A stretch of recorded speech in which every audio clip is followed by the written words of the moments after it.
Кыргыз Республикасынын Конституциясында көргөзүлгөндөй, ден соолугу боюнча мүмкүнчүлүгү чектелген жарандар булар бардыгы эле жарандардай шайлоого жана шайланууга укуктуу болуп эсептелинет.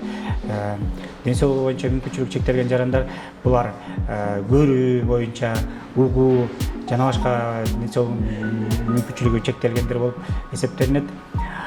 Ошондой эле мамлекеттик органдар, мамлекеттик муниципалдык органдар жана башка социалдык өнүгүү боюнча территориалдык башкаруу органдар мекемелери ошо ден соолугу боюнча мүмкүнчүлүгү чектелгендердин тизмесин түзүүдө борбордук шайлоо комиссиясына жана аймактык шайлоо комиссияларына көмөк көрсөтүүгө тийиштүү.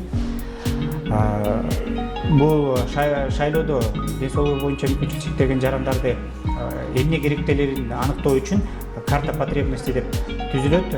Карта потребностейде кайсы мүмкүнчүлүгү чектелген шайлоочу эмнеге муктаж экендигин, то есть муктаждык картасы деп коет да, эмнеге муктаждык экендигин анык так жазылат да, эмне керек.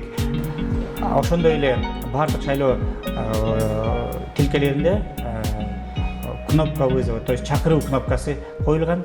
Азыркы учурда өлкө боюнча жалпы шайлоо тилкелеринин ичинен бир 98%га камтылган бардыгы ошо чакыруу кнопкасы.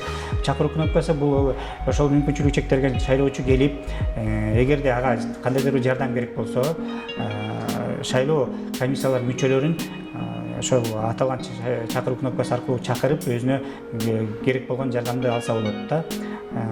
Андан сырткары ар бир шайлоо участкасында пандустар коюлган. Бул жанагы коляска менен өздөрү өз алдынча басып жүрүүгө мүмкүнчүлүк чектелген жарандар үчүн, шайлоочулар үчүн атайын пандустар коюлган.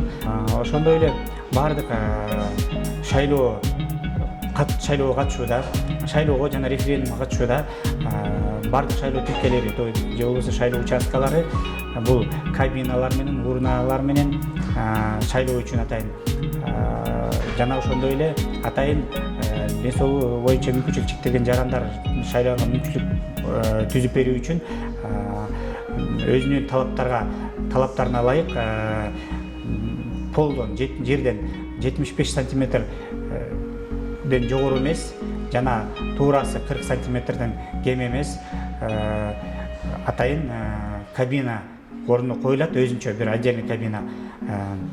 Ал жерде сөзсүз түрдө шрифт Брайледен түзүлгөн трафарет болот, орус тилинде жана кыргыз тилинде. Ошондой эле бул баягы чоңойтуп көрсөтүүчү айнек же болбосо лупа деп коебуз, ошондой лупалар менен камсыздалган.